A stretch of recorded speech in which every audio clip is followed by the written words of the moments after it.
반갑습니다.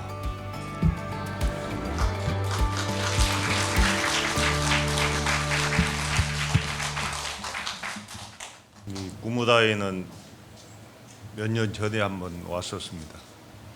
그래서 이 자리에서 구무다 이사장 주석 스님한테 브리핑을 받은 적이 있습니다. 근데 그때 내가 내려가서 차 먹으면서 우리 도반 스님들 여러 명 왔는데, 화면으로는 여러 분 뵌 분이지만 처음으로 내가 뭐라고 했느냐면, 내가 아는 스님 중에 스님만큼 브리핑을 군더더기 없이 깔끔하게 하는 스님 처음 봤습니다. 그랬습니다. 그거 쉽지 않거든요. 저도 조계 중에 큰 행사 사회를 많이 봐온 사람이어서 사회 보기가 얼마나 어렵다는 걸 잘 알고 있습니다. 그러니까 깔끔하게 군더더기 없이 하면서, 또 여기 브리핑을 듣는 순간 앞으로 대성공을 거둘 것이다, 난 그리 했습니다. 정말로 마인드가 좋고, 우리 불교는 포교가 옛날 방식으로 많이 머물러 있는데 사람은 많이 변하잖아요. 근데 이런 시대의 부음에 아주 적절하게 대응하면서 하고, 또 청법가나 삼귀 하기 전에 장엄하게 울리는 종소리, 북소리, 다른 데서는 못 보던 거죠. 그죠? 그래서 정말로 성공하겠다는 말씀을 드리고, 그러려면 또 많은 불자들이 도와줘야 됩니다. 저는 이제 오늘 무슨 말씀을 좀 드릴까 하다가, 이제 저는 선방에서 대중 스님과 함께 정진엄에서 사는 사람이니까 당연히 참선에 대한 이야기를 할 수밖에 없습니다. 근데 거기에 곁들여서 여러분이 많이 궁금해하는 것들이 있을 것 같아요. 이 스님들을 대할 때마다 호칭이 많이 달라요. 그죠? 정말 많아요, 호칭이. 그래서 그 선언 소임으로 본 수행생활이라는 제목으로 좀 말씀을 드릴까 합니다. 부처님은 나이가 몇 살 드셨죠? 연세가 2568 더하기 80, 그러죠? 돌아가시면서 불교 1년으로 쳤습니다. 2600년이 넘습니다. 불교의 역사는 2600년이 넘는 역사예요. 그런데 부처님 당시 때 처음에는 절이 없었습니다. 숲속에 있었죠. 항상 부처님을 따라다니는 제자가 1250명이에요. 거기 어디 절이 있겠습니까? 최초의 사원이 이제 빈비사라왕이 부처님께 보시한 중림정사. 그래도 1250명이 들어갈 수 없습니다. 주로 숲속에서 수행하고 법문 듣고, 이런 게 이제 스님들의 생활이었습니다. 그런데 이제 점점 불교가 발전하면서 절도 많이 생기고 제자들도 많이 생겼는데, 그 부처님의 법을 이어받은 훌륭한 제자들을 인도에서는 존자라고 합니다. 사리불 존자, 목걸련 존자, 아란 존자, 우바리 존자, 그러지 않습니까? 그런데 이제 28대를 나와가지고 이제 달마 스님이 중국에 선이 없구나. 그러니까 불교가 2600년 정도인데 중국에는 서기 2년도에 전달됩니다. 서기 2년. 그러니까 중국에 전달된 지가 불교가 2022년이 되는 거예요. 그때까지 선이 없었어요. 그냥 부처님의 그 경전, 율종, 부처님의 계율, 이런 게 이제 주로 중국을 천하를 풍미하고 있었는데, 2002년보다 한 500년 후에 달마 스님이 인도에서 중국으로 건너오셔요.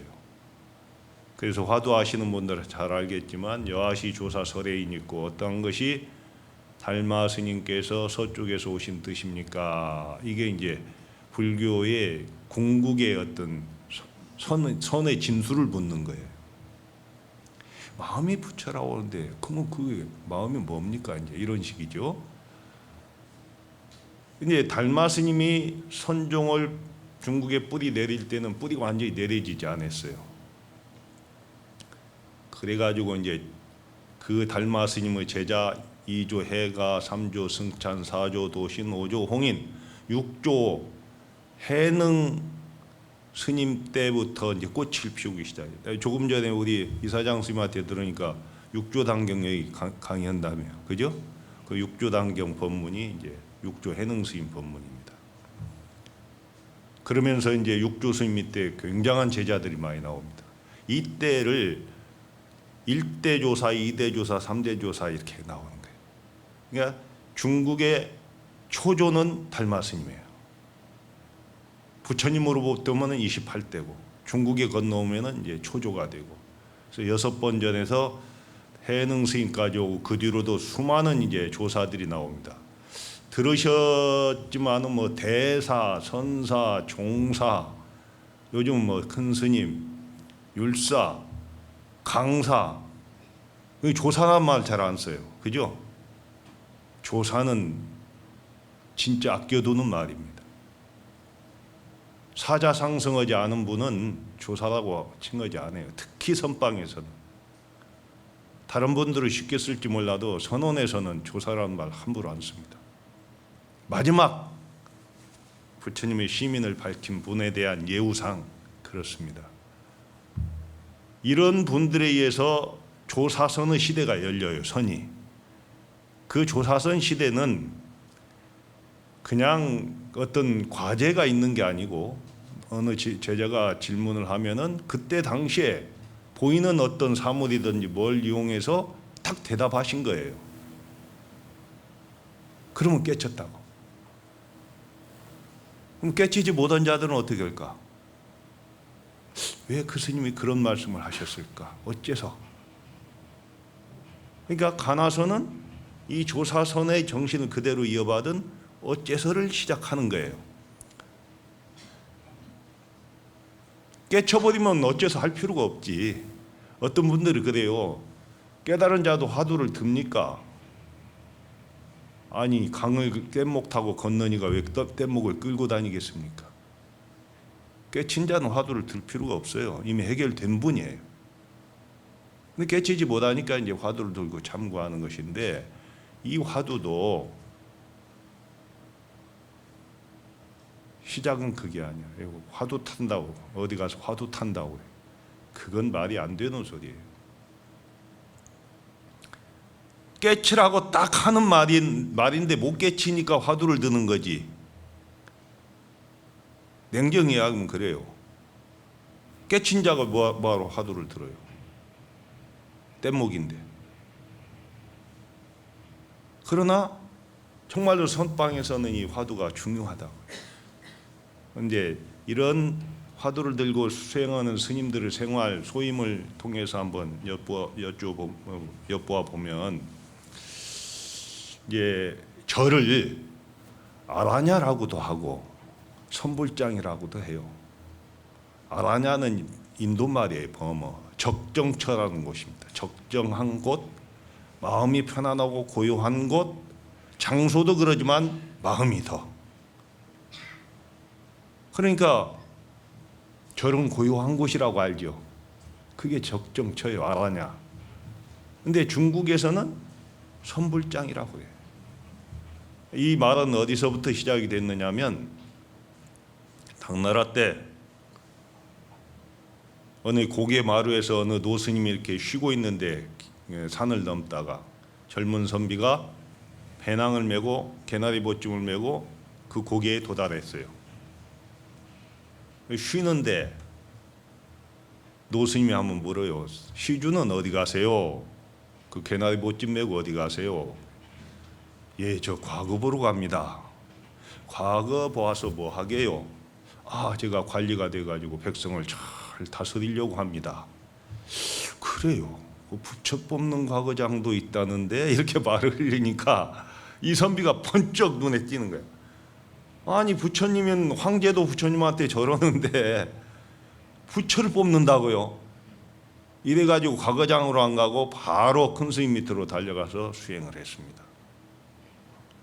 그래가지고 그때 당시 최고의 선지식이신, 그러니까 육조 스님의 손주 제자 석두시 천사와 마조 도일선사를 참여하면서 깨쳐요. 천재니까 빨리 깨칩니다.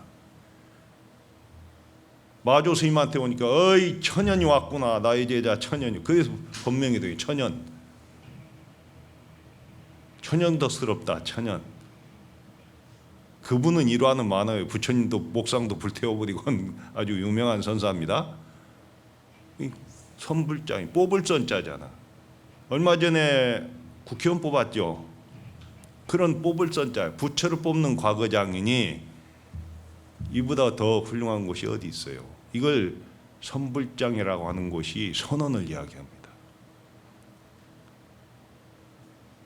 근데 이것을 확대하면은 절이 되고, 중국에서는 큰 절, 수행자들이 무지무지하게 많이 사는 곳 종합수도원을 총림이라고 한다고.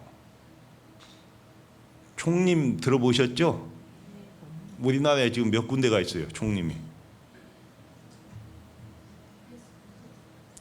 해인사, 제 처음 생긴 곳은 해인사입니다. 그때 이제 종단에 청담 스님이 총무원장 하실 때 청담 스님보다 10살이 적은 성철 스님한테 첫 총림 방장 해달라고 해요. 원래는 주지예요. 주지 해달라 해요.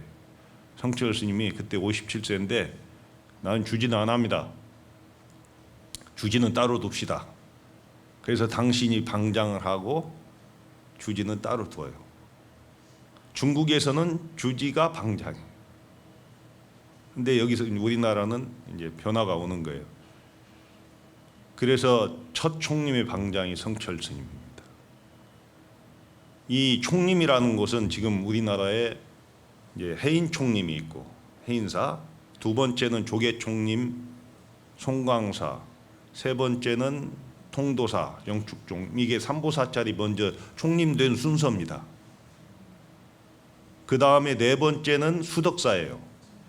수덕사는 규모나 이게 총림 기준이 안 돼요. 그런데 왜 수덕사는 총림으로 해줬느냐면 선의 종갓집이다. 경어, 망공, 이정신이 살아 숨쉬는, 그래서 기라성 같은 분이 전부 그 망공 스님 밑에서 많이 나와요. 그 다음에 이쪽에서는 범어사 그 용성 스님 쪽에서 많이 나오고, 그래서 수덕사가 네 번째 총림이 되고, 다섯 번째 총림은 서홍 스님이 옛날에 이제 종정도 하셨는데 종정임을 물러나셔서 그 서홍 스님 63세에 종정합니다. 지금은 63세에 종정 못해요. 최하가 70이야. 정말로 내 서홍 스님도 모시고 살았는데 학 같은 분이에요. 잠시 종정하시다 내려오셨는데 그분의 스승이 마남 스님인데, 마남 스님이 고불총림이라는 거 옛날에 만들어서 수행자를 제접했어요. 그걸 복원하고 싶다. 근데 총림 기준이 안 돼요. 그래서 중단에서 안 해주는데 하도 서홍 큰 스님 원력이 크니까 조건을 달아요. 스님 살아계실 때만 총림합니다. 총림, 고불총림이 다섯 번째 돼요. 근데 한번 총림 되면은 잘 해제를 잘 못해요. 원래는 반납했어야 되는데 안 하고 계속 하다가 나중에 강제로 해제됩니다. 그 다음에 이제 여섯 번째, 일곱 번째, 여덟 번째는 서로 밀고 땡기니까 한 번에 세 개를 해줘요.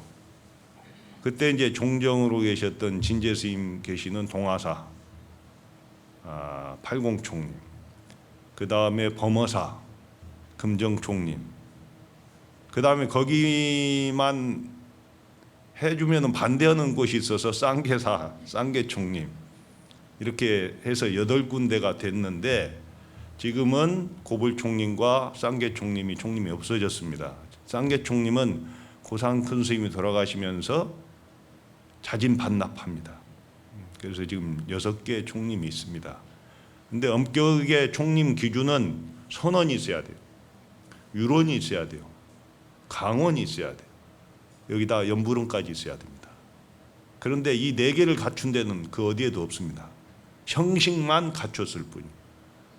다행히 뭐 선언 강원만 있어도 괜찮아요. 요즘은 숫자도 없고 출가자가 없어서. 그래서 지금은 총림이 그렇습니다. 다만 총림은 원흉살림을 전제로 합니다. 문중도 주어라고 모든 걸 다 주어랍니다. 공부인들이 모여드는 곳이어야 됩니다. 그래서 이 총림의 조실을 방장이라고 합니다. 방장은 종의 인준을 받아요. 종에서 인준해야 돼. 우리나라 같으면 국회에서 인준해야 돼. 그래야 방장이 됩니다. 그럼 이제 방장 스님이 되면은 본사주지 추천을 할 수 있습니다. 그러니까 이제 그 총림의 최고 중심 어른이 방장이다. 그 다음에 이제 조실이라는 이름이 있죠. 방장이라는 이름은 어디에서 처음에 나왔느냐면 유마거사가 부처님 당시 때 계셨던 분이에요. 인도에는 유마거사, 중국에는 방거사, 한국에는 부설거사. 유명한 부인데 유마거사가 병이 났을 때 부처님이 10대 제자한테 문병을 보냅니다. 가서 좀 문병 좀 해라. 그러니까 10대 제자가 부처님 말씀이면 죽으라면 죽는 신유까지 해야 되는데 저는 못 갑니다. 거부해요. 왜?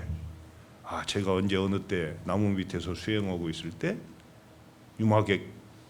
유마거사께서 지나가시다가 저에게 질문을 했는데 제가 대답을 못했습니다.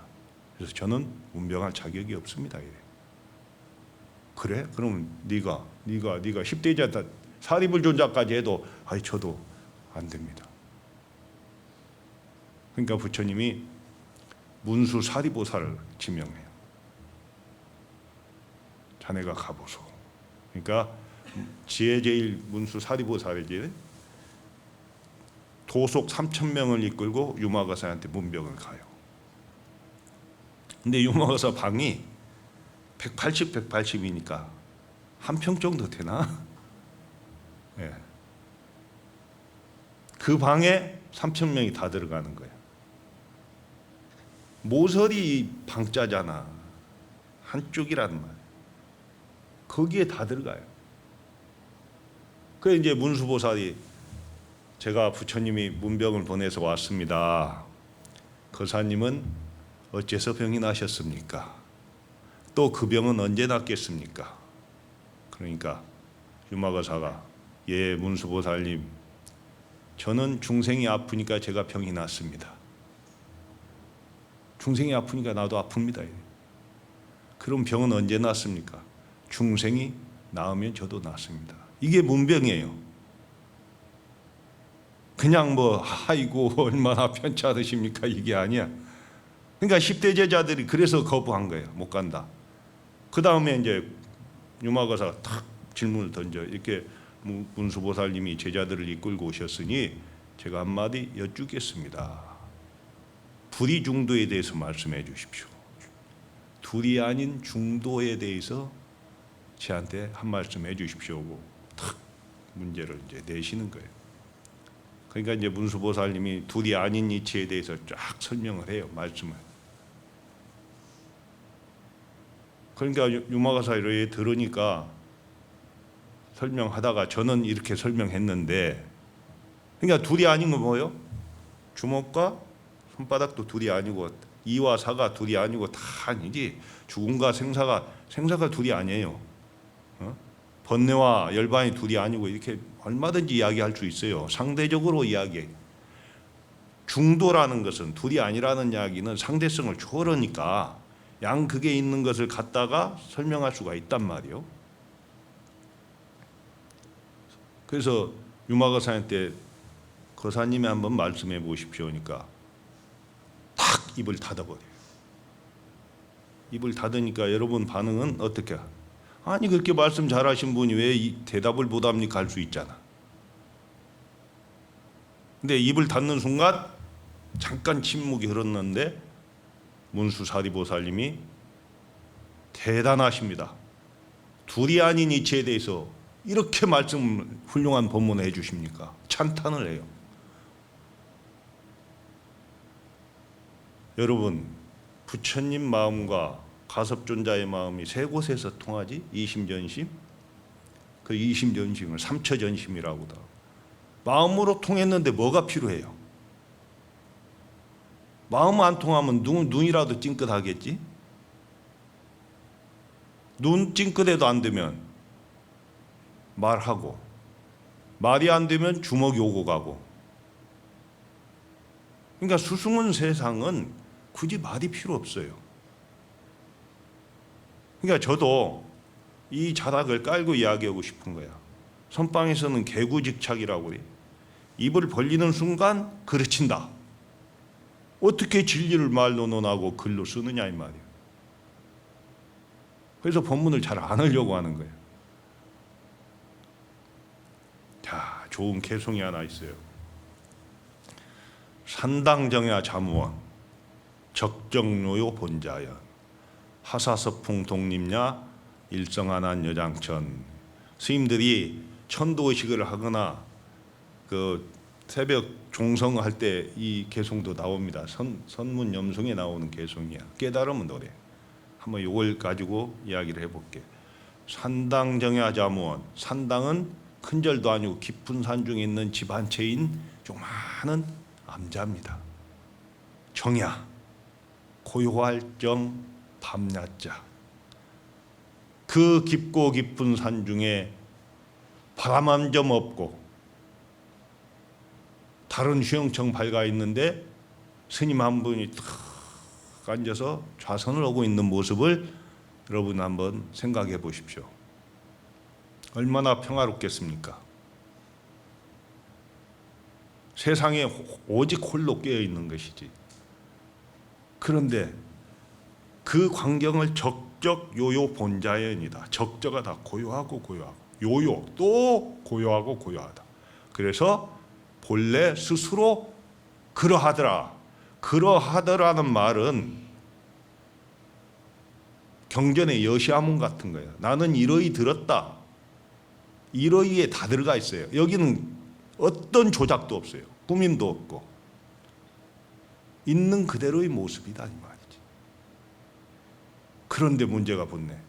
하사서풍 독립야인고 무슨 일로 서풍은 서쪽에서 부는 바람은 임야를 흔드는 거 고요히 앉아서 바늘 떨어질 소리도 들리는 그 고요 속에서 갑자기 바람이 슉 불어갖고 우르르 지금같이 낙엽이 지는 거지. 그러니까 어떤 일이 벌어져? 일성안한 여장천이라. 그 나무에 잠자던 기러기가 놀래가지고 꽥 하면서 한 소리 지르면서 장천을 날아간다. 이것은 그런 고요한 풍경보다는 말하고 싶은 게 있어요.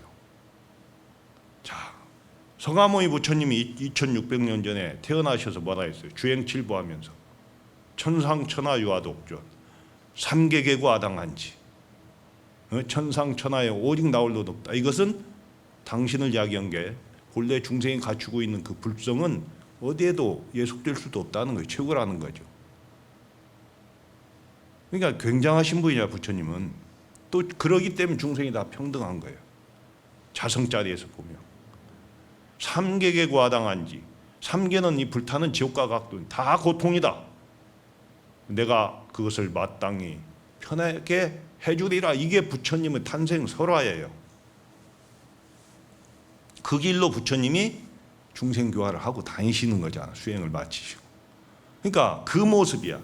서풍, 하사서풍. 무슨 일로? 서쪽에서 부는 바람은. 왜? 인도는 중국이나 한국에서 보면 서쪽이에요. 그래서 서천이래요. 서천죽국. 서가모니 부처님 당신 말이요 2600년 전에 왜 쓸데없는 소리 했소? 이 말이에요. 이건 힘이 없는 자는 할 수 없는 일이에요. 어떻게 보면 부처님을 모욕한 이야기지만 그러지 않아요. 부처님을 가장 극대화시킨 분.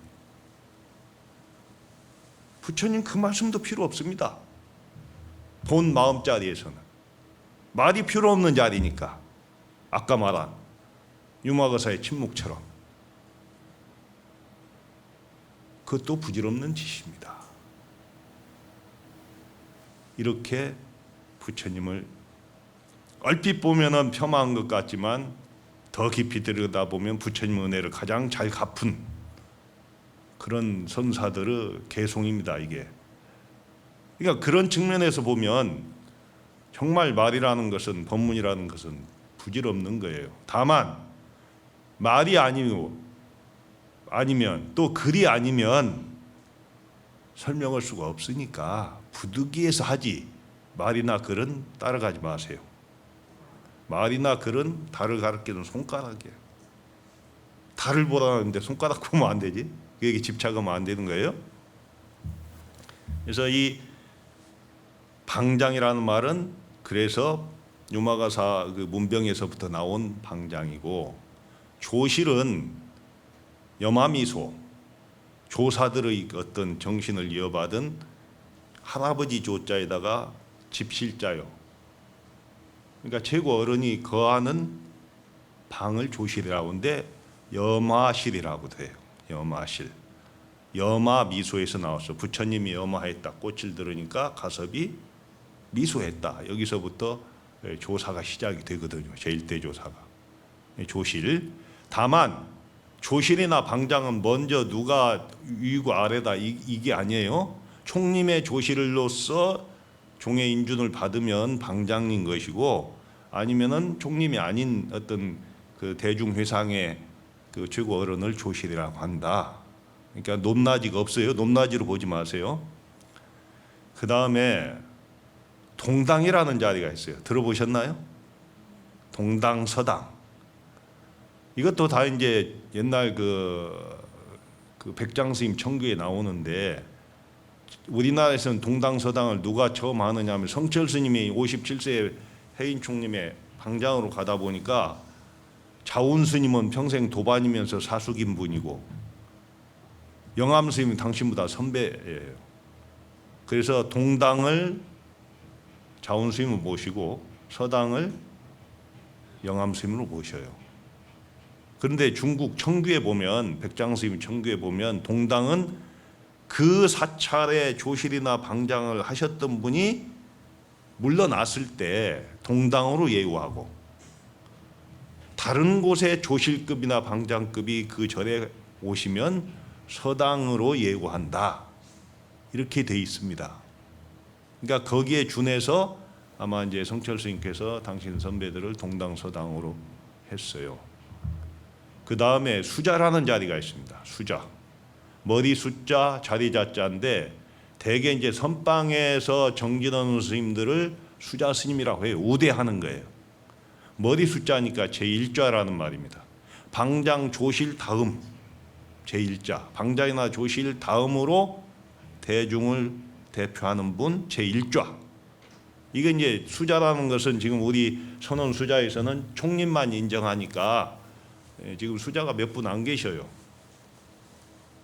근데 이제 선원 수자에서는, 종단은 아니고 선원 수자에서는 그 방암록을 하는데 기준이 미달하면 그 소임 안 올려줘요. 이 수자나 선덕은 최하 50한 거 해야 돼요. 그 수자. 방장이 유고시에는 방장을 대행하는 자리입니다. 그 다음에 이제 유나 많이 들어보시죠? 유나. 유는 얼굴 유자요. 배를 이렇게 가로 세로 엮으면은 촘촘해지잖아. 그런 유고. 나는 선나자요. 범어, 선. 그래서 범어와 한문이 섞인 말인데, 그러니까 이 옷감처럼 딱 질서를 잡고 중심을 잡는 분, 이게 이제 유나인데 총림에만 있는데,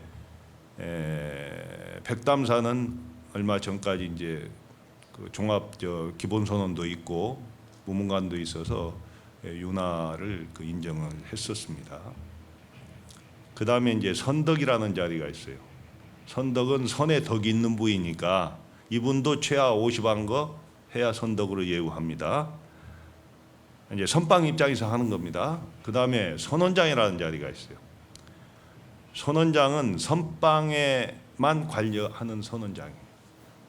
그러니까 만약에 윤하나 선원장이 같이 있을 때는 윤하는 산중을 관여하는 분이 통솔하는 분이니까 상소임이고 선원장 스님은 이제 그보다 하소임인데 굳이 뭐 상하를 구분할 건 없습니다. 근데 선원장은 원래 없던 자리인데 해인사에 이제 성철 스님 방장, 자원 스님이 동당, 영암 스님이 서당, 수자에는 뭐 범어사에 있던 지우 스님 뭐 이런 분이 하시고 해암 스님이 윤화를 했어요. 종정하시다 돌아가신 분이 있죠. 일타 스님이 오셨네. 일타 스님은 이제 젊어서부터 법문 잘하고 큰 스님으로 유명해요. 그러니까 성철 스님이 선원장하라고 해서 선원장 이름이 처음 생겨요. 그래서 그때 해인사가 모든 기준을 이렇게 만들었던 것이고 결제 해제하면은 결제 때 한 500명 산중 대중이 모여서 공부하던 그런 총님입니다. 그 다음에 선방 소임 중에 한주라는 자리가 있습니다. 한가할 한자입니다. 노는 자리가 아니고 선방에 가면은 누구나 방부라고 해서 용상방 이름이 올라가야 대중이에요. 그러면 그 격에 맞춰서 수행력이나 승납, 선납에 맞춰서 소임이 정해지는데 그 중에 올라가야 돼요. 근데 한주는 이제 예우하죠. 고문으로. 특별한 우리가 한주할 때만 해도 한주라는 소임으로만 있었지 다른 소임을 겸하지 않았는데 요즘은 출가자가 없으니까 봉암사 같은 데는 한주급이 진지 수발한다고. 그리 됐어요. 근데 예우합니다. 한주. 그 다음에 입승이라는 거 아시죠? 입승은 대중의 대표입니다. 이번 동안거에 대중이 모였으면 대중이 입승을 차출해요. 그래서 죽비를 딱 올리고 거기다 삼배를 합니다. 이 죽비가 법이에요. 요즘 같으면 이제 반장, 원래는 입승이 전부 권한이 있었어요. 근데 요즘은 아까 말한 대로 뭐 유나, 선원장, 뭐 막 수자 이런 자리가 층층시하로 있으니까 입승 스님이 중심을 잘 못 잡아요. 눈치 보고. 근데 입승이란 설입자, 먹줄승자야. 목수들이 먹줄 튕기자 탁 양쪽에서 그러면 딱 그어지지 선이 반듯하게. 그러면 목재도 자르고 하잖아요. 그런 대중을 통솔하는 자리입니다. 그러니까 자유정진도 좀 하자면 입승이 하자고 해야 돼. 오늘은 좀 너무 덥고 하니까 오후 2시간 좀 쉽시다 하면은 입승이 발표하는 겁니다. 그래야 하시고요. 이제 총림의 입승은 또 열중이라고 그래요. 열중, 기쁠 열자요. 대중을 기쁘게 하는 자. 적어도 대중을 괴롭히는 자는 입승감이 아니다 이 말이지. 그 다음에 그 묘예요. 완장 차면은 이상하게 행세하는 사람도 있어요. 완장. 저 정치권에도 있잖아. 완장 차면 갑질하는 사람이 있듯이 정말 잘 사는데 그 스님이 입승 딱 내걸면은 막 본인도 힘들고 대중도 힘들게 하는 사람이 있어요. 그런 사람은 입승을 안 해야 맞아요. 그 다음 청중, 맑을 청자입니다. 대중을 밝히는 자. 이것은 입승은 보자입니다. 입승 보자. 그 다음에 이제 정통이라는 자리, 정통. 깨끗할 정자, 목욕통자야. 비구니 스님들은 이걸 정두라고 그래요. 근데 비구 선언에서는 정통이라는데 화장실 청소. 그런데 대부분 윗자리는 대중이 이렇게 딱 추대를 하지만 나머지는 자기가 자원합니다. 자기 승납 위치에 따라서. 근데 제일 자원이 많은 소임이 정통이에요. 화장실 청소 누가 하고 싶습니까? 근데 안 그래요. 스님들은 내가 하겠다고. 복을 지려고 해요. 복을 지려고. 공부도 수행할 복이 있어야 되는 거예요. 편한 자리만 할 수 없어요. 그 다음에 이제 욕두, 목욕탕 담당. 나는 정통보다도 욕두가 더 힘이 들고 일이 많아요. 대중이 쓰고 목욕탕 썼으면은 미끄러질까봐 닦아놔야지, 비누 정리하지, 뭐 칫솔 치약 정리하지, 보통 일이 아닙니다. 다 해야 돼요. 누구나가 다 소임이 있어서 이런 소임을 함께 관리하는 분이 이제 입승이라는 말이에요. 그 다음에 마호라는 자리가 있어요. 마호는 풀 끓이는 담당. 스님들 프로더잖아요. 그러니까 보름에 한번 삭발일 날 풀 끓여요. 딱 대중스님한테 아뢰옵니다. 오늘 몇 분이나 풀이 필요하십니까? 풀 끓여놔요.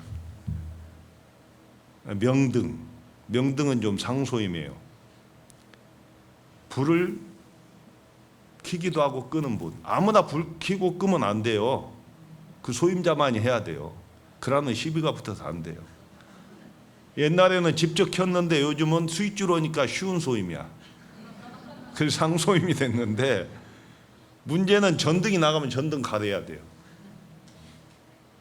외등도 가려야 되고. 이 명등입니다. 간병이 있습니다. 간호사 내지는 의사입니다. 스님들이 사는 곳은 간병실이 있고 비상약도 있습니다. 그걸 관리하고 스님이 아프면 죽도 끓여다 줘야 되고, 이런 분이 간병입니다. 그 위에 뭐 소임 참 많습니다만은 그런 이야기만 할 수 없으니까 넘어가고, 이렇게 해서 수행자들이 모여서 소임을 정한 다음에는 이제 참선하는데, 여기다 좀 덧붙일 것이 사중 소임입니다. 사중. 화주 시주 들어보셨나요? 우리 스님들이 축원할 때 화주 시주 도감별자 조련장공 이렇게 축원하잖아요.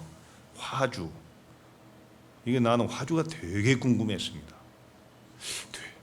될 화자야. 이게 무슨 뜻이지? 그러다가 내가 백장천교 번역하면서 내가 관심 있는 부분이니까 탁 눈에 들어오는데, 화주는 교화의 주인입니다. 그럼 교화의 주인은 누구예요? 부처님이나 깨달은 자입니다. 아무나 화주할 수 없습니다. 말로 화주하세요, 시주하세요가 화주가 아니야. 교화할 수 있는 분이 하는 거예요.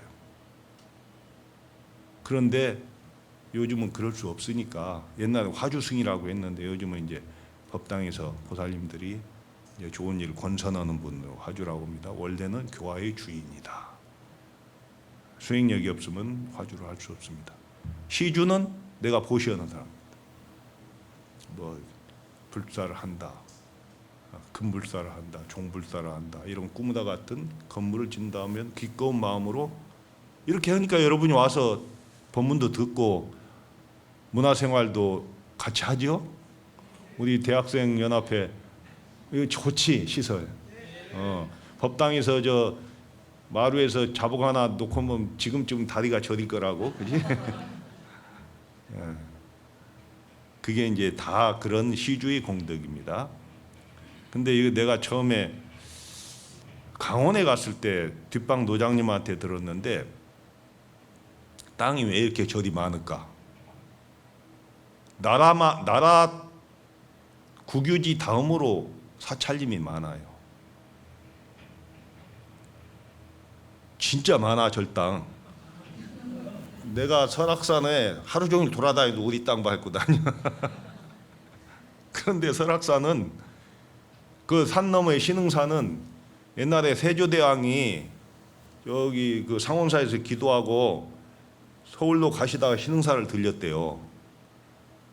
그러니까 이제 가피를 입은 분 아니요.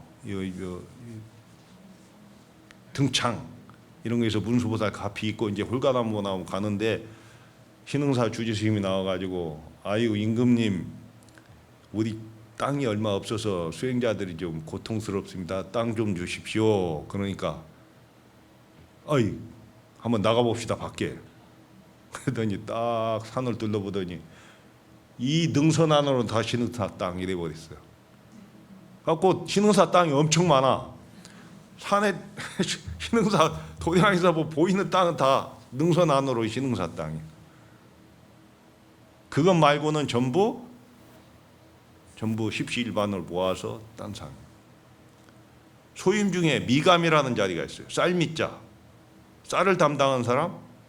요즘은 여러분 이해 안 가지만 우리가 처음 강원 갈 때도 이불 가지고 갔어야 돼요. 나는 못 모르고 이불 안 가지고 갔는데 이불 왜 안 가지고 왔느냐. 몰랐습니다. 그러니까 어느 스님이 가면서 이불 무거우니까 놓고 가니까 그걸 쓰라고 해서 그걸 썼어요. 근데 옛날 스님들은 큰 방은 돛 닦는 큰 방을 판도방이라고 해요. 판도방. 큰 방 안에 있는 스님은 쌀을 내야 돼요. 몇 끼. 그리고 후원 살림하는 분은 쌀을 안 내요. 왜? 봉사하니까. 그러면은 금방 스님들한테 밥을 다 지어갖고 금방에 넣어준다고? 그러면 그 양껏 바로에다 다 떠줘요. 그러고는 어떻게 해요? 후원 식구가 먹어야지? 그러면은 돌리면서 간반하십시오. 요즘은 적으면은 더 먹고 남으면 덜으라는 이야기예요. 밥 먹기 전에 깨끗해야 되니까. 근데 원래는 간반이야. 밥을 덜으라는 이야기. 후원이 10명이 먹을 게 없습니다. 그러면 간반하는 거예요. 한 조각씩 덜어주고. 오늘 객스님이 갑자기 5분이 오셨습니다. 한 바퀴 더 돌아. 정말 같이 사는 거예요. 그러면 그 쌀이 부족하면 어떻게 해? 죽을 끓여요. 죽을 끓여서 허기를 견디고 수행했어요. 얼마나 스님들 멋져요. 그지? 그리 해가지고 쌀 남는 것을 내일 낼 것을 밥을 자기 영양껏 받았으면은 이게 좀 하면은 좀 아껴. 그리고 다음 날 쌀 안 내. 이 모아갖고 땅을 사갖고 절에다가 시주한 분들이 우리 선배 스님들이에요. 그러니 땅을 팔아먹으면 안 되지. 사야 돼. 그래야 수행 공간도 만들고 많은 불자들이나 많은 국민들이 와서 마음의 안식에 귀처를 삼는 거예요. 그러니까 여러분이 만약에 어떤 시주를 했으면 그것이 모든 이웃들에게 돌아가게끔 하고 있다고. 그 다음에 이제 궁금한 게 주지예요. 주지. 이게 주인 주자가 아니에요. 머물 주자입니다. 근데 한때는 저리 땅이 많으니까 지주라고 그랬어. 지주. 근데 그러지 않아. 머물 주자, 지킬 지자예요. 이게 내가 해석이 안 돼가 있는데 이제 총교를 보다가 또 번쩍 떴는데 세세생생의 주하야. 머물주. 부처님의 정법을 호지하느니 지킬지. 그러니까 원래는 요즘 뭐 방장 같은 그런 중국에서는 그런 의미로 주지라는 이름을 썼는데 우리나라는 그 청규에 보면은 도사의 개념이야. 그냥 종무소 소임자가 주지다. 총림에는 유론도 있고 선원도 있고 종무소도 있고 강원도 있고 연불원도 있으니까 그 분야에. 그래서 처음에는 힘이 없었어요. 근데 요즘은 주지 스님들이 굉장히 막강해요. 선거를 통해서 뽑혀요. 임기가 보장돼요. 인사권이 있어요. 그 다음에 신도를 관리해요. 그래서 주지 스님들이 좋은 분들이 많이 나오셔야 외호대중의 총책임자, 선방을 외호하고 그 다음에 유론을 외호하고 강원생들을 잘 보호하는 이런 그 사중의 총책임자를 주지라고 그러고 그 사찰에 세대주입니다. 조실이나 방장은 그보다 이제 어른이지만 세대주는 아니고 정신적 지도자고. 자, 그러면 주지를 보좌하는 건 7직이 있어요.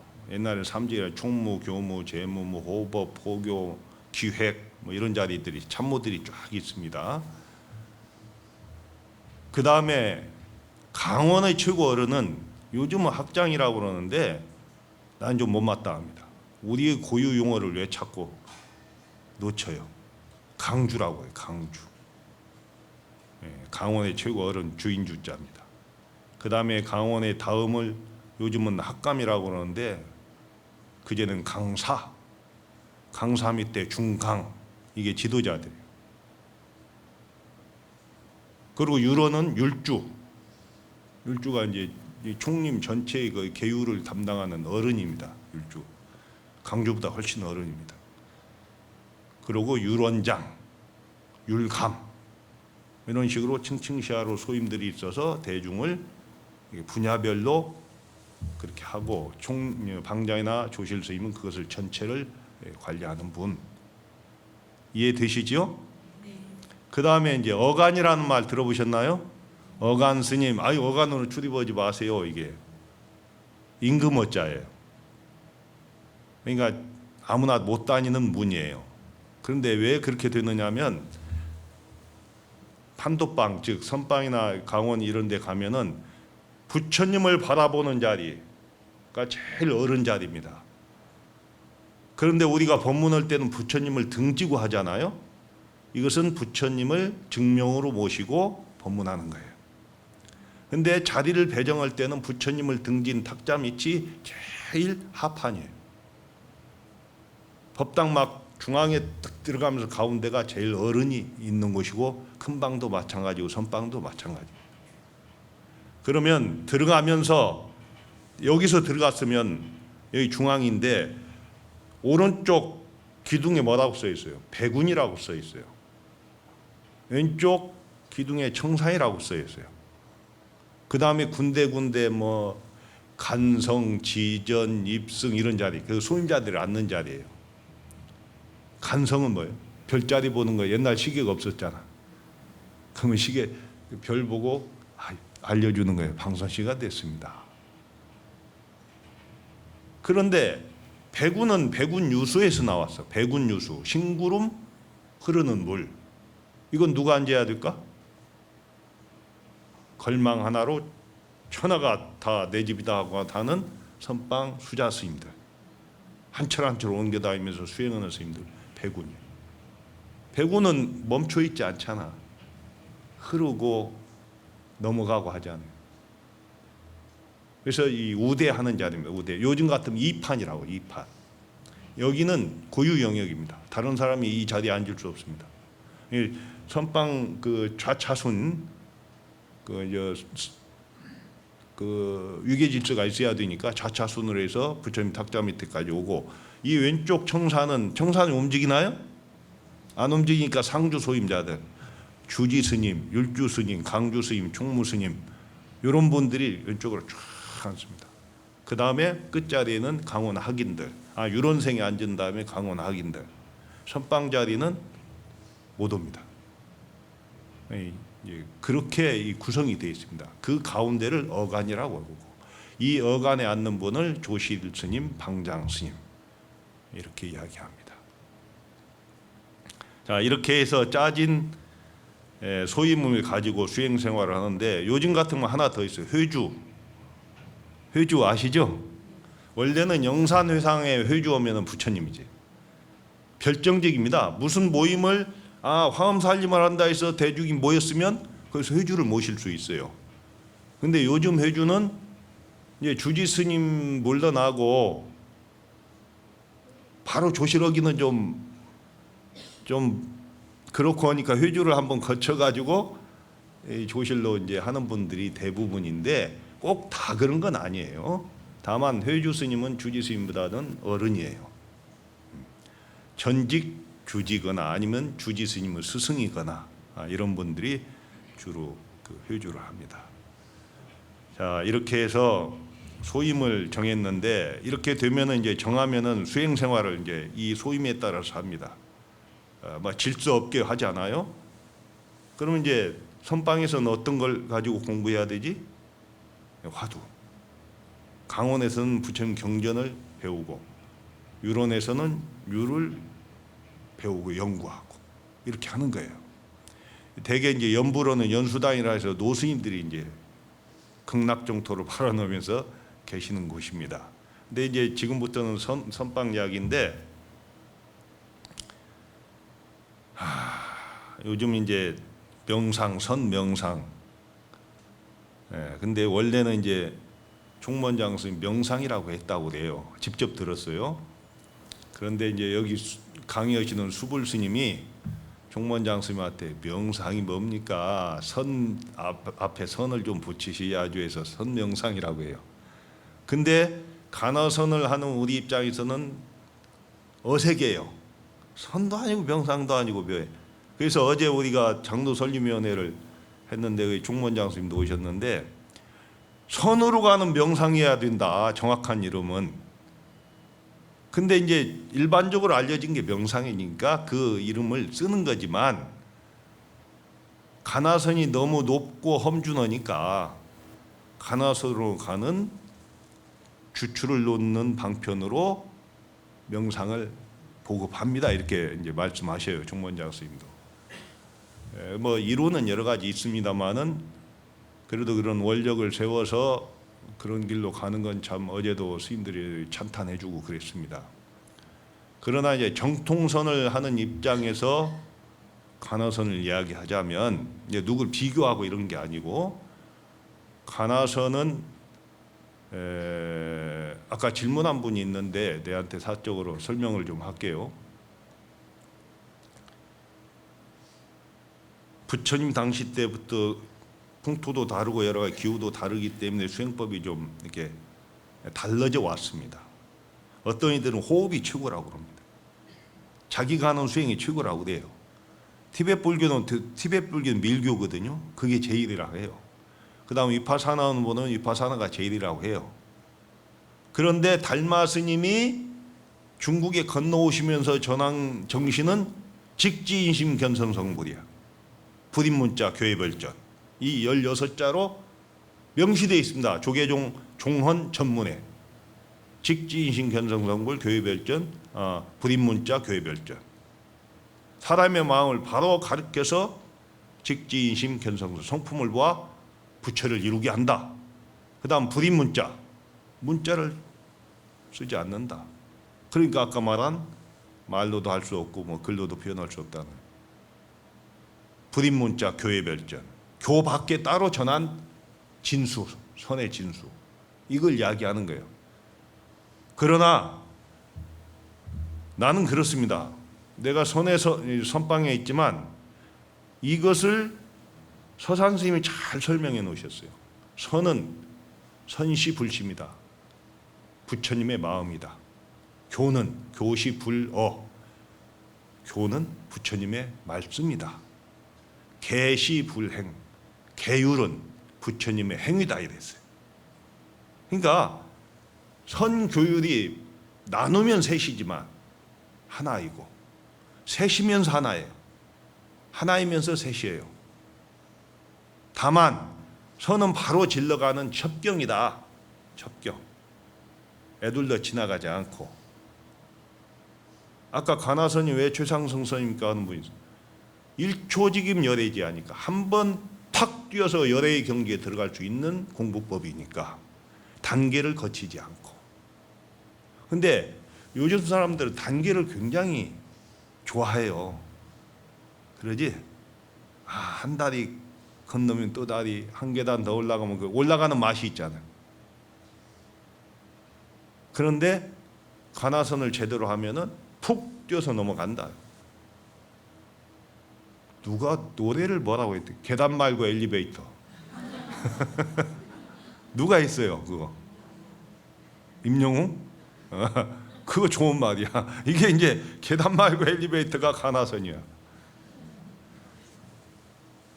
그럼 간허선 수행은 어떻게? 나는 선방에 있으니까. 그리고 내가 간허선을 주장하고 간허선을 그 후배들한테 법문하고 있으니까 내 입장에서 이야기할게요.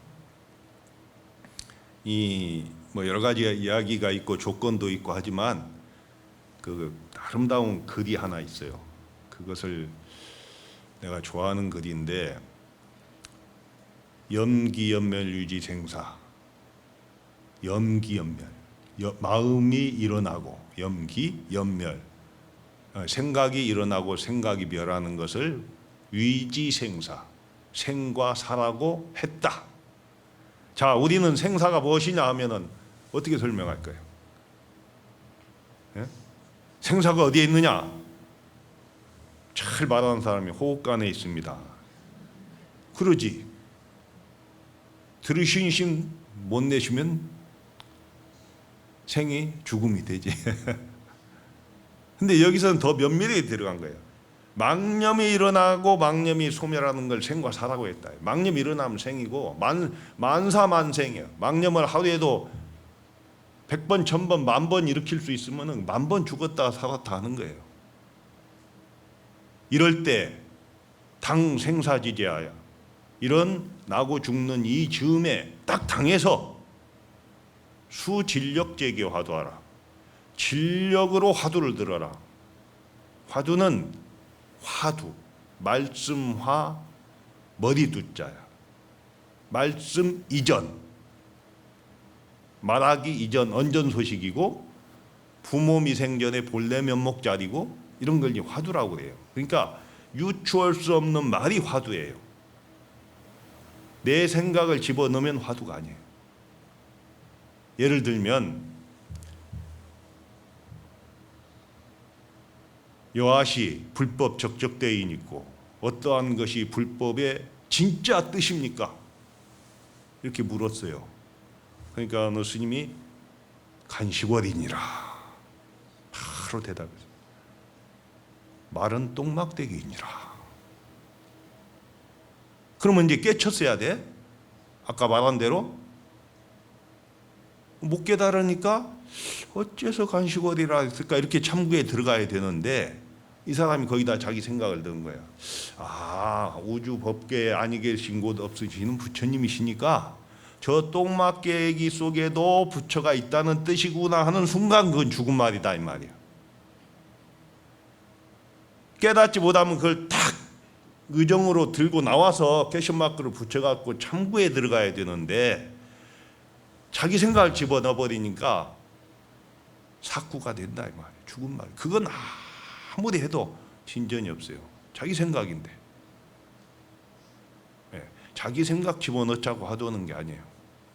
모든 걸 다 놓고 비운 상태에서 화두 하나 딱 의단이 동로되는 것, 이게 화두 창구법이에요. 그러니까 가장 간단 명료해요. 생각이 많은 사람일수록.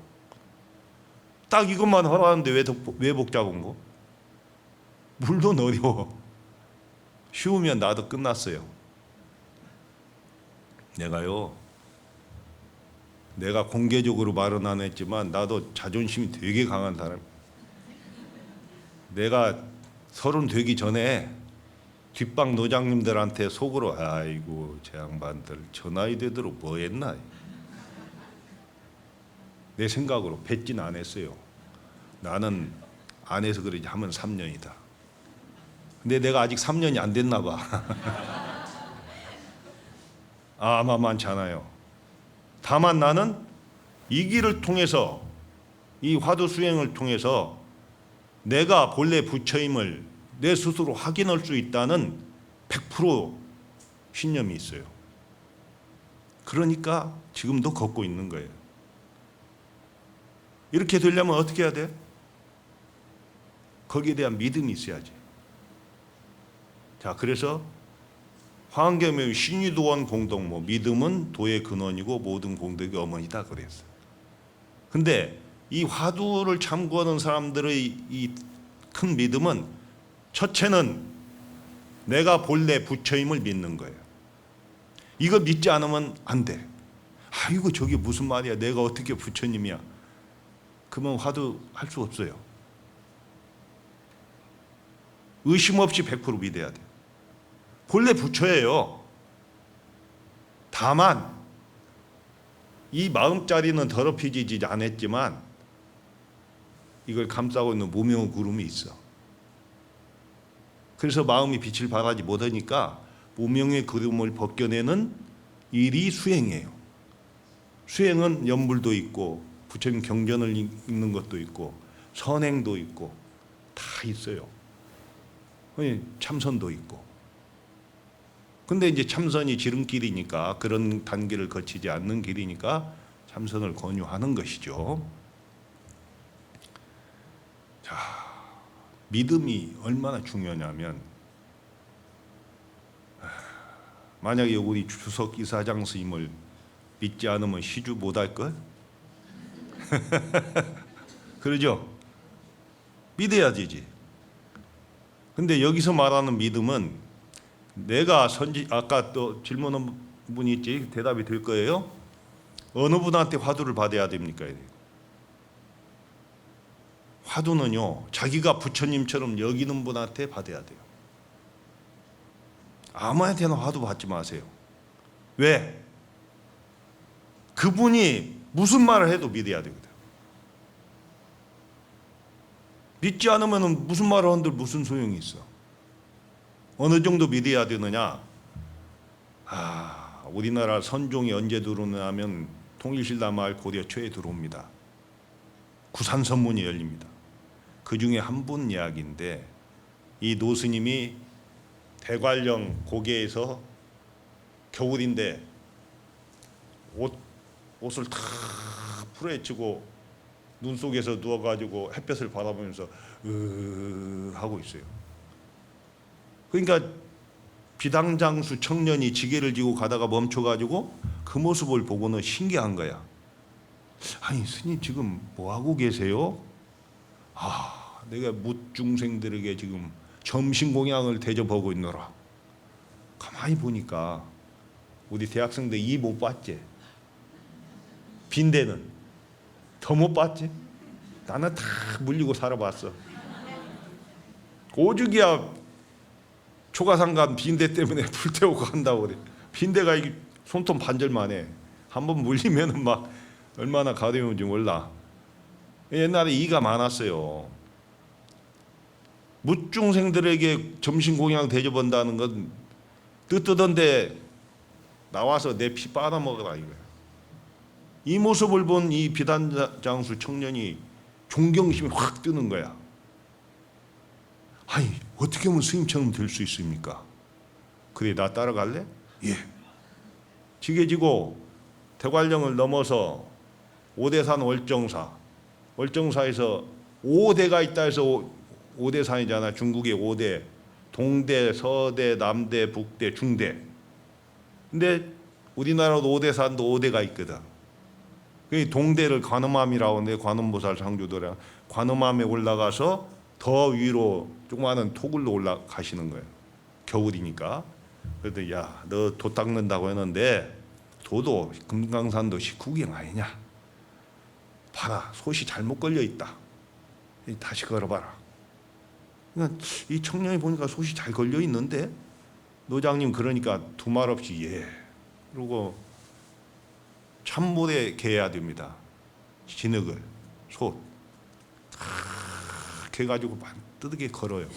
스님 다 됐습니다. 그러니까 딱 보더니 주장자를 탁 무너뜨리. 이놈아 이게 솥이라고 걸었느냐? 다시 걸어라. 예. 다시. 여기 대불련 회장 있어? 몇 번까지 다시 걸겠어?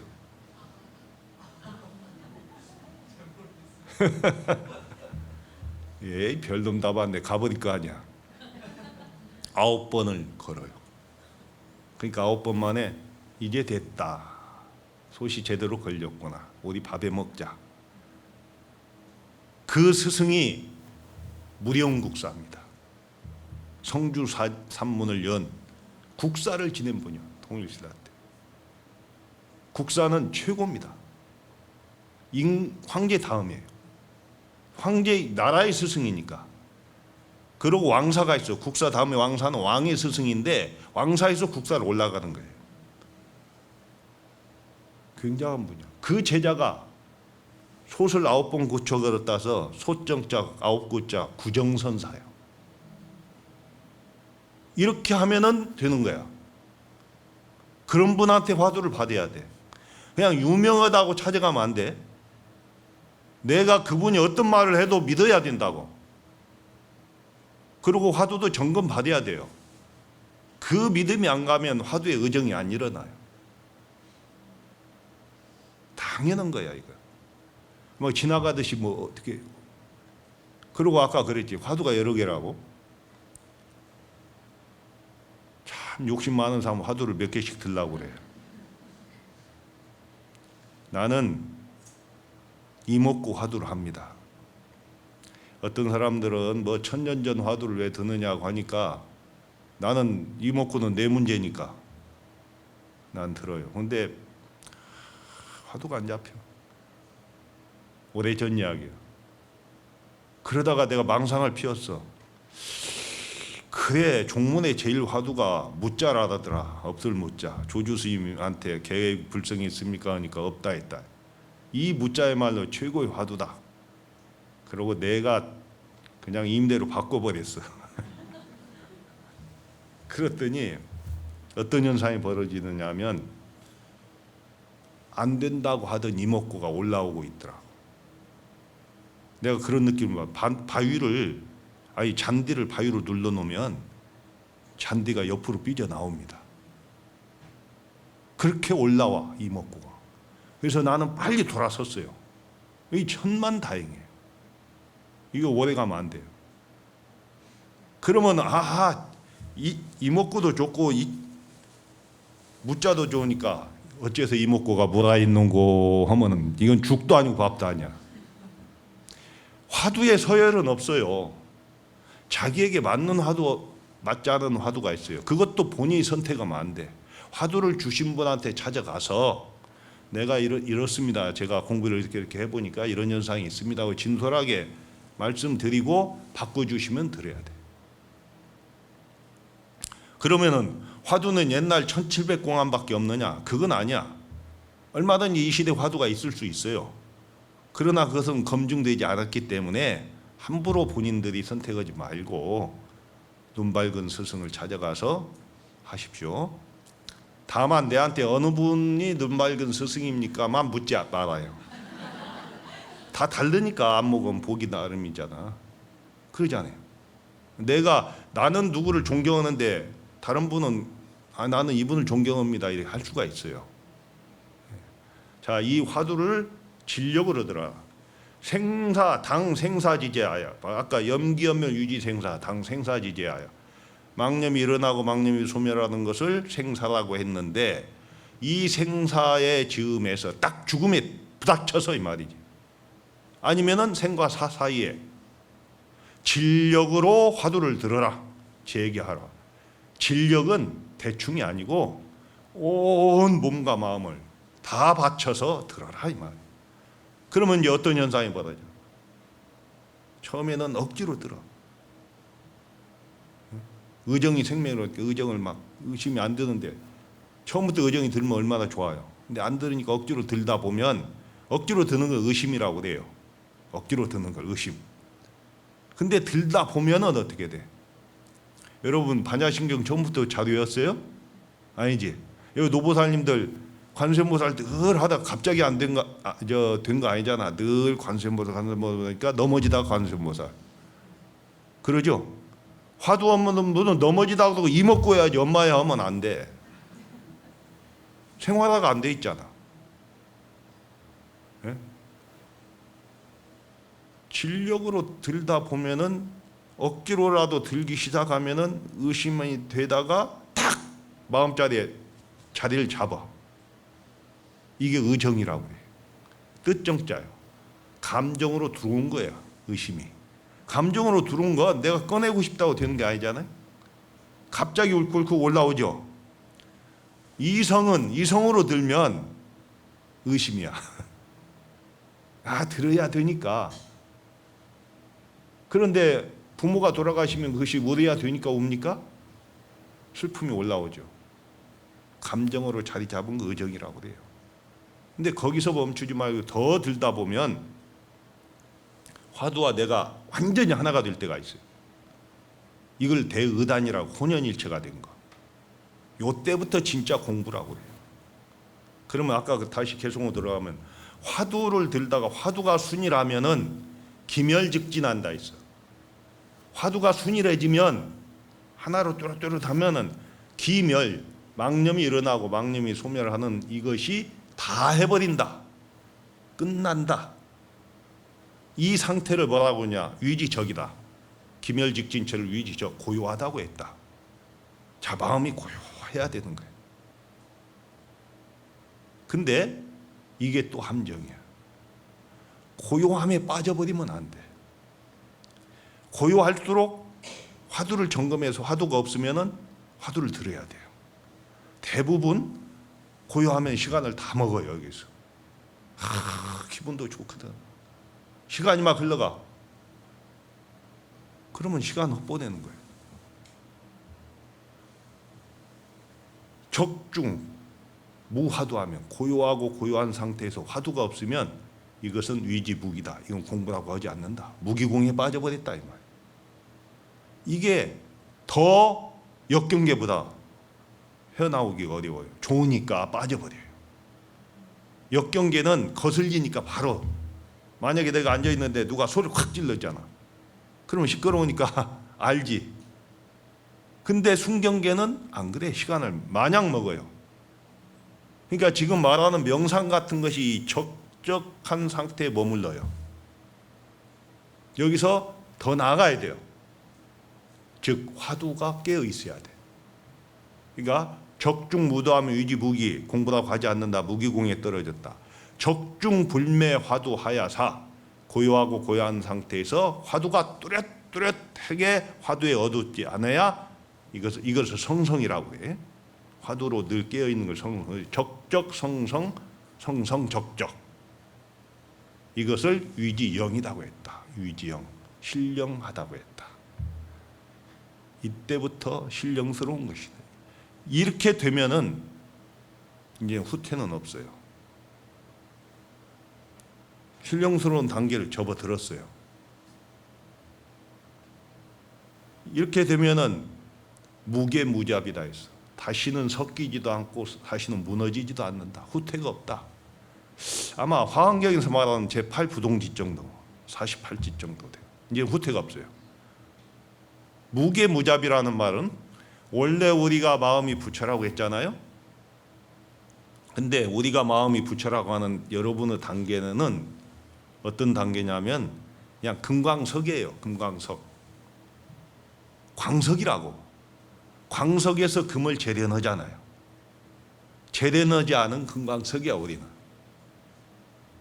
그러면 이걸 어떻게 금을 만들어야 돼?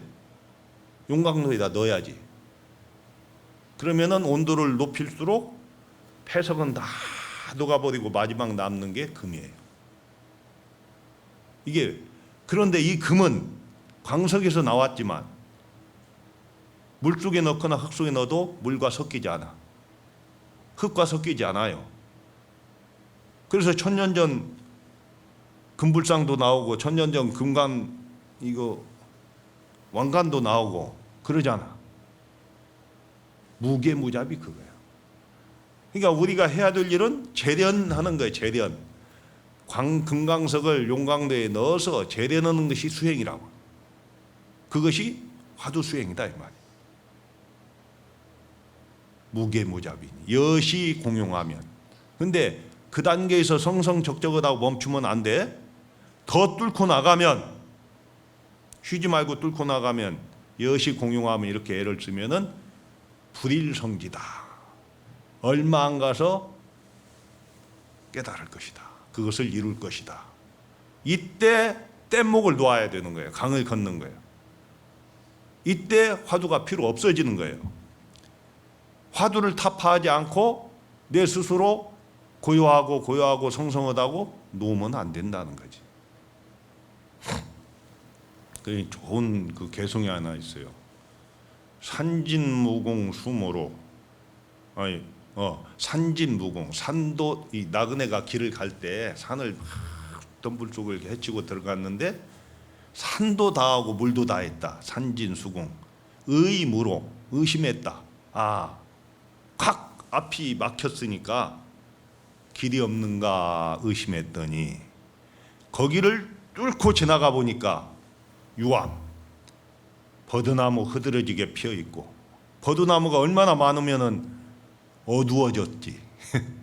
유암, 그 다음에 화명, 꽃 활짝 핀 우일촌, 또 다른 마을이 있더라. 그게 이제 깨달음을 세상 아닐까요? 자, 오늘 시간이 얼마나 됐는지 모르겠는데 대충 끝날 시간인 것 같습니다. 정리하면은 선원이라는 곳은 이런 마음을 수행하는 곳입니다. 그래서 한때는 2,000명 이상, 전 세계에서 결제 해제를 2,000명 이상 하는 데는 한국밖에 없습니다. 내 중국 선종사찰도 다 가봤고 그분들하고 함께 앉아보기도 했는데 사찰별로 해요. 저 일본 같은 경우도 사찰별로 하지 그 종단적으로 함께 들어가지 않더라고요. 쉬운 일은 아닙니다. 뭐 다리도 아프고 졸리기도 하고 스님들은 공부하다가 또 일주일씩 잠 안 자고 용맹정진도 해요. 일주일 안 자는다는 거 이해해요? 우리 대학 공부할 때 해봤지? 나는 이 대학생들이 온다 기분이 좋아서 여기다 이야기. 젊은 사람들이 있어야 되거든. 대접 잘해야 돼. 혼자는 못해요. 나도 혼자 해봤는데 힘들어요. 근데 대중의 힘에 의해서 하는 거예요. 금방 가득하게 빽빽이 해가지고 용맹정진을 일주일 하면 21시간씩 합니다. 하루에. 21시간은 딱 화장실 가고 밥 두 끼 먹는 것밖에 없어요. 허리를 땅에 대면 안 돼요. 막 걷어차버려요. 졸리면 막 죽비로 후려치고. 그렇게 해보면 얼마나 우리가 나태하게 살았는가 알아. 그 일주일 하고 나잖아. 나머지 12시간은 이제 나머지 해제 때까지 12시간은 너무 쉬워. 내가 5년 전에 수미산을 스님들하고 80명이 갔다 왔어요. 이야, 한 걸음 두 걸음이 딱 내리면 4,000고지 비행장이 내리는데 수미산 쪽으로 가다 보면 5,000고개 고지 넘어. 수미산은 못 올라가니까 이게 산을 도는데 제일 저 높은 고개가 되마락 고개, 업장 소멸 고개인데 5,650m야. 자고 나면 얼굴이 부어요. 김치 가정하고 있으면 터지기 일보 직전이에요. 한 걸음도 두 걸음도 숨이 가빠 힘들어요. 80명이 갔는데. 그런데 그 고개를 딱 넘으니까 5,000m 아무것도 아니야. 그러니까 목욕하라고 하더라고. 그래서 머리도 깎고 수염도 깎고 목욕 못 하다가 목욕하면 하지 말라면 안 해야 돼. 세포가 열려서 산소가 더 필요해요. 그러면 큰일 나는 거예요. 거기는 헬기도 없어요. 그냥 숨 멎으면 끝이에요. 이 고비를 넘기니까 이제는 쉬운 거예요. 내려갈 길만 남은 거야. 이 공부도 그러고 기도도 그러고 여러분 기도 수능 기도고 뭐고 다 그런 거예요. 근데 고비를 넘기 전에서 포기하네. 포기하지 마세요. 끝까지 해야 됩니다. 누구를 위해서? 자신을 위해서. 내가 늘 가슴속에 담은 이야기가 있는데 내가 글로 쓰지 않으니까 누가 먼저 썼어요. 근데 그것이 백담사에 그게 비석이 있어요. 시비. 고은 씨가 그분이 적은 비석이 있는데 뭐라고 썼느냐. 올라갈 때 못 본 그 꽃 내려올 때 보았네요. 그러죠. 우리는 너무 위로 향하고 뭘 원하고 이루려고 그러고 경쟁하고 그러니까 안 보여. 근데 내려올 때는 그게 보이는 거예요. 여러분 그런 자세로 공부하는 훌륭한 불자가 되기를 바라면서 제 말씀 마치고 혹시 뭐 진행할 일 있으면 하십시오.